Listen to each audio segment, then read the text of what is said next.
കുഞ്ഞൻ നമ്പ്യാരുടെ കവിത ഓർമ്മ വരുന്നത്. പാണ്ഡൻ നായുടെ പല്ലിന് ശൗര്യം പണ്ടേ പോലെ ഫലിക്കുന്നില്ല. ഇത് പാക് ചാര സംഘടന ഉണ്ടല്ലോ, ISI, സ്റ്റേറ്റ് ഇൻ്റലിജൻസ് സർവീസ് അല്ലേ? അതെ. അപ്പോൾ അവരുടെ ഒരു തലവനെ ഈ അടുത്ത കാലത്ത് അറസ്റ്റ് ചെയ്യുകയൊക്കെ ഉണ്ടായി. ഇപ്പോൾ അവർക്ക് പുതിയൊരു തലവൻ വന്നിരിക്കുന്നു. ഇന്ത്യക്ക് വല്ല ഭീഷണിയാണോ? ഈ പറഞ്ഞ പോലെ തന്നെ ഒരു പാണ്ഡൻ നായ ആകാനേ സാധ്യതയുള്ളൂ. അയാളെ പറ്റിയിട്ടുള്ള വിവരങ്ങളൊക്കെ കേട്ട് കഴിഞ്ഞാൽ ലഫ്റ്റനന്റ് ജനറൽ മുഹമ്മദ് അസിം മാലിക് ആണ് സെപ്റ്റംബർ 30 ചുമതലയേൽക്കും. വരാൻ പോകുന്നേ ഉള്ളൂ. ആളെ തീരുമാനിച്ചു സെപ്റ്റംബർ 30. ഇപ്പോൾ അഡ്ജൂറ്റന്റ് ജനറൽ ആണ് ഈ പാകിസ്ഥാൻ പട്ടാളത്തിൽ. ഇയാളുടെ ഏറ്റവും വലിയ സവിശേഷത എന്താണെന്ന് വെച്ച് കഴിഞ്ഞാൽ അതായത് ഒരു കോർ പാകിസ്ഥാൻ സൈന്യത്തിൻ്റെ കമാൻഡ് ചെയ്ത പരിചയമില്ല. ശരി എന്ന് പറഞ്ഞാൽ മുന്നണിയിലൊക്കെ പോയി പോരാടുക അങ്ങനത്തെ പരിപാടിയൊന്നും ചെയ്തിട്ടില്ല. കാരണം പോപ്പുലർ അല്ല എന്ന് പറയാം. പോപ്പുലർ എന്ന് പറഞ്ഞാൽ ഇയാളുടെ ബാപ്പ വലിയ പോപ്പുലർ ആയിരുന്നു. ബാപ്പയും ലഫ്റ്റനന്റ് ജനറൽ ആയിരുന്നു പട്ടാളത്തിൽ. വലിയ സ്വാധീനമൊക്കെ ഉണ്ടായിരുന്നു. അപ്പൊ ബാപ്പയുടെ ചെലവിൽ ഒക്കെ കഴിഞ്ഞു. ഇപ്പോഴത്തെ പട്ടാള മേധാവി 2 കോർ കമാൻഡർ ആകാനായിട്ട് പുള്ളിയോട് പറഞ്ഞിരുന്നു. 2 എണ്ണം നിർദ്ദേശിച്ചിരുന്നു, ഇന്നടത്ത് പോ. അത് ഇയാള് നിരസിച്ചിട്ട് റാവൽപിണ്ടിയിൽ ബാപ്പ അവസാനം റിട്ടയർ ചെയ്ത ഒരു കോർ കമാൻഡറായിട്ടാണ്. ആ കോറിൻ്റെ കമാൻഡറായിട്ട് റിട്ടയർ ചെയ്യണം എന്നുള്ള ആഗ്രഹമായിരുന്നു ഇയാൾക്ക്. ഇയാളുടെ ജീവചരിത്രമൊക്കെ വായിക്കുമ്പോൾ പട്ടാളത്തിലൊക്കെ അങ്ങനെ നടക്കുമോ? എവിടെയെങ്കിലും പോകാൻ പറഞ്ഞാൽ അവിടെ പോയി ഇരിക്കണ്ട. ഈ അത് പാകിസ്ഥാനിലാണല്ലോ അങ്ങനെയൊക്കെ തന്നെയാണ്. അങ്ങനെയാണ്. പക്ഷേ ഈ ബാപ്പയുടെ തഴമ്പും വെച്ച് ഞാൻ അതാവില്ല എന്നും പറഞ്ഞ് നിന്നിരുന്ന ഒരുത്തിനെ പിടിച്ചിട്ടാണ് ഇപ്പോൾ ISIയുടെ. ഇയാളാകുന്ന ആരും വിചാരിച്ചിരുന്നുമില്ല. ഇങ്ങനത്തെ ഒരു പദവിയിലൊന്നും പോയി ഇരിക്കുന്ന ഒരാളല്ല ഇയാൾ. വേറെ ചില ആളുകൾ വേഷം കെട്ടിയൊക്കെ ഇരിപ്പും ഉണ്ടായിരുന്നു. ഇപ്പോഴത്തെ ലഫ്റ്റനന്റ് ജനറൽ ഈ ISIയുടെ ചീഫ് നദീം അഞ്ജും അയാൾക്ക് 1 കൊല്ലം നീട്ടിക്കൊടുത്തിരുന്നു. ആ 1 കൊല്ലം അവസാനിക്കുകയാണ്. അതുകൊണ്ടാണ് പുതിയ ആളെ വേണ്ടി വന്നത്. ഇയാൾ 1989 പട്ടാളത്തിൽ ചേർന്ന ആളുകളാണ്. ഈ മാലിക് 12 ബലോച്ച് റെജിമെൻറ്റിലാണ് ഇപ്പോൾ ഉള്ളത്. ബാപ്പ ലഫ്റ്റനന്റ് ജനറൽ ഗുലാം മുഹമ്മദ് മാലിക് ആണ് ബാപ്പയുടെ പേര്. അയാളും റാവൽപിണ്ടിയിൽ കോർ കമാൻഡറായിരുന്നു. നേരത്തെ പറഞ്ഞ പോലെ അവൻ എന്ന് പറഞ്ഞ ഗോത്രത്തിൽ പെട്ട ആളുകളാണ് ഈ മാലിക്മാർ. പാകിസ്ഥാനിലെ ഒരു ഗോത്രത്തിൽപ്പെട്ട ആളുകളാണ് ഇവർ. ആ ഗോത്രത്തിൽ വലിയ സ്വാധീനമുള്ള ആളുകളാണ്. സർഗോദ പ്രവിശ്യയിൽ ഷാപ്പൂരിലാണ് ജനിച്ചത്. അത് പഞ്ചാബിൻ്റെ ഹൃദയമാണെന്ന് പറയുന്നുണ്ട്. പാകിസ്ഥാൻ പട്ടാളത്തിൽ ഏറ്റവും കൂടുതൽ സൈനികരുള്ളത് ഈ ഭാഗത്ത് നിന്നാണ്. ഷാപ്പൂർ, നമ്മുടെ ഹരിയാനയിലും ഹിമാചലിലും എന്നൊക്കെ പറയുന്ന പോലെ അവിടെ നിന്നൊക്കെ ഉള്ളവർ പോലെ. 2021 3 സ്റ്റാർ ആയി. 4ാമത്തെ നക്ഷത്രം കിട്ടാനിരിക്കുന്നു അദ്ദേഹത്തിന് ജനറൽ ആകുമ്പോൾ. ഇയാൾക്ക് പക്ഷെ 3 സ്റ്റാർ കിട്ടിയത് 3 വർഷം നേരത്തെ ആയിരുന്നു. ഈ ബാപ്പയുടെ സ്വാധീനം ഉണ്ടല്ലോ പട്ടാളത്തിൽ. അപ്പോൾ ഖമർ ജാവേദ് ബജ്വ യുദ്ധത്തിനൊക്കെ പോകുമ്പോൾ പുള്ളി 4 വെടിവെച്ചാൽ മതിയായിരിക്കും അല്ലേ? ഈ 3 വർഷം മുമ്പ് ആണ് മാലിക്കിന് ഈ 3 സ്റ്റാർ കൊടുത്തത്. ഒരു പ്രത്യേക പരിഗണന ഈ ബാപ്പയുടെ തഴമ്പുണ്ടല്ലോ, അത് ഖമർ ജാവേദ് ബജ്വ പട്ടാള മേധാവിയായിരിക്കുമ്പോൾ സമ്മാനിച്ചതാണത്. സാധാരണഗതിയിൽ നിന്നൊരു മാറ്റം. അന്ന് ജനറൽ ഹെഡ് ക്വാർട്ടേഴ്സിൽ വൈസ് ചീഫൊക്കെ ആയിരുന്നു മാലിക്. ഇയാൾ ക്വറ്റയിൽ 41 ഇൻഫൻട്രി ഡിവിഷൻ കമാൻഡറായിരുന്നു. വസീറിസ്ഥാനിൽ ജോലി ചെയ്തിട്ടുണ്ട്. മിലിറ്ററി ഓപ്പറേഷൻ ഡയറക്ടറേറ്റിൽ ജോലി ചെയ്തിട്ടുണ്ട്. ഈ ക്വറ്റ സ്റ്റാഫ് കോളേജിൽ പഠിപ്പിച്ചിട്ടുണ്ട്. പല ആളുകളും ഈ പോലീസ് ട്രെയിനിങ് കോളേജിലേക്കൊക്കെ അയക്കില്ലേ, അങ്ങനെ ക്വറ്റ സ്റ്റാഫ് കോളേജിൽ പഠിച്ചിട്ട് യുദ്ധം ചെയ്യാനുള്ള യോഗ്യതയൊക്കെ ഉണ്ട്. റാവൽപിണ്ടിയിൽ ഡിഫൻസ് നാഷണൽ യൂണിവേഴ്സിറ്റിയിൽ പഠിപ്പിച്ചിട്ടുണ്ട്. PhD എടുത്തിട്ടുണ്ട് അവിടെ. മതിയല്ലേ? വെടികൊണ്ട് വരുമ്പോൾ പൊക്കി കാണിക്കാം. ഞാൻ ഡോക്ടറാണ്. പാകിസ്ഥാൻ അമേരിക്കൻ ബന്ധത്തിലായിരുന്നു ഡോക്ടറേറ്റ് ഇങ്ങാർക്ക്. ഈ ബാപ്പയുടെ സ്വാധീനത്തിൽ ഇയാൾക്ക് അമേരിക്കയിൽ പരിശീലനവും ഒപ്പം പഠിത്തവും നടന്നു. ഈ ഈ ലണ്ടനിലൊക്കെ Royal College of Defence Studies London, പരിശീലനം പഠനം, Fort Leavenworth Staff College America, അവിടെയൊക്കെ പഠിച്ചിട്ടുണ്ട്. ഈ അസിൻ മുനീർ വിരമിക്കുമ്പോൾ ഇയാൾ പട്ടാള മേധാവി ആകാൻ സാധ്യതയുണ്ട്. ഇപ്പോഴത്തെ മുനീർ എന്ന് പറയുന്നു. സംയുക്ത സേന മേധാവിയും ആകാം. സഹിർ ഷംസദ് മിർസ ആണിപ്പോൾ ആ സ്ഥാനത്ത് വിരമിക്കുമ്പോൾ. അല്ല, ഞാൻ ഇപ്പോഴാണ് ഓർക്കുന്നത്, ഈ പാകിസ്ഥാനുണ്ട് സംയുക്ത സേനാ മേധാവി, ഉണ്ട്. ഇന്ത്യയിൽ ഉണ്ടാക്കിയപ്പോഴാണ് രാഹുൽ ഗാന്ധിക്ക് ഉരുകൂട്ടിയത്. ആ ഇന്ത്യക്ക് ഇതൊന്നും പാടില്ല.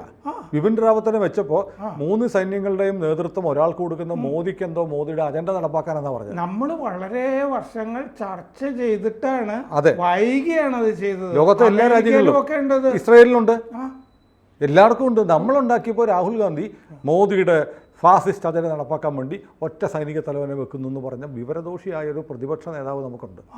എല്ലായിടത്തും ഉണ്ട്. പാകിസ്ഥാനിൽ അറിയപ്പെടുന്നില്ല എന്നേ ഉള്ളൂ. ബിപിൻ റാവത്ത് അത്രയും ബ്രില്യൻ്റ് ആയതുകൊണ്ട് ഭയങ്കര ഒരു കഥാപാത്രമായിരുന്നുകൊണ്ടാണ് അറിയപ്പെട്ടത്. സംയുക്ത സേനാ മേധാവി സഹിർ ഷംസദ് മിർസ ആണ് പാകിസ്ഥാനിൽ. പ്രത്യേകിച്ചൊന്നും ചെയ്യാനില്ല, ചെയ്തതായിട്ട് ലോകത്തിന് അറിയേയില്ല. ഒരു കോറും നേരത്തെ കമാൻഡ് ചെയ്തിട്ടില്ല ഇയാൾ.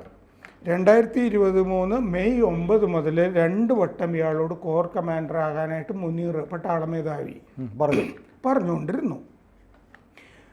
4th കോർ ലാഹോർ അതിൻ്റെ, പിന്നെ അത് സൽമാൻ ഫയാസ് ഗസ്നി എന്ന് പറഞ്ഞ ആളായിരുന്നു കോർ കമാൻഡർ. അയാൾ അഴിമതിയുടെ പേരിലൊക്കെ നീക്കി, അപ്പോഴാണ് ആകാൻ പറഞ്ഞത്.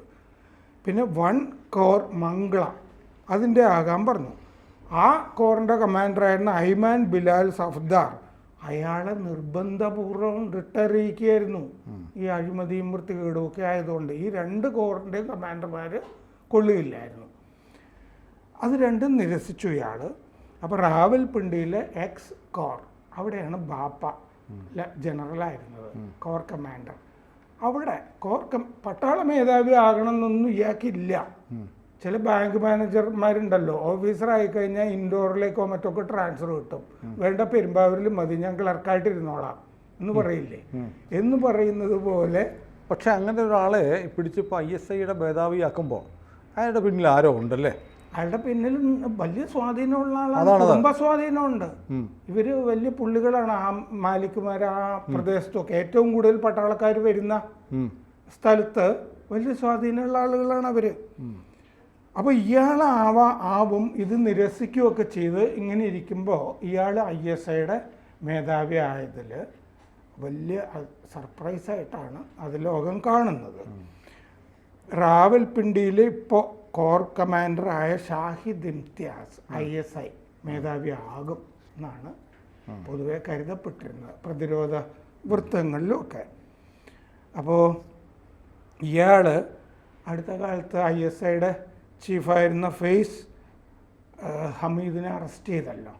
ആ അറസ്റ്റിന് വേണ്ട കാര്യങ്ങളൊക്കെ ഇണക്കി കൊടുത്തത് ഈ മാലിക്കാണെന്നാണ് പറയുന്നത്. അതായിരിക്കും ഭാരവയ്പ് എന്ന് പറയും.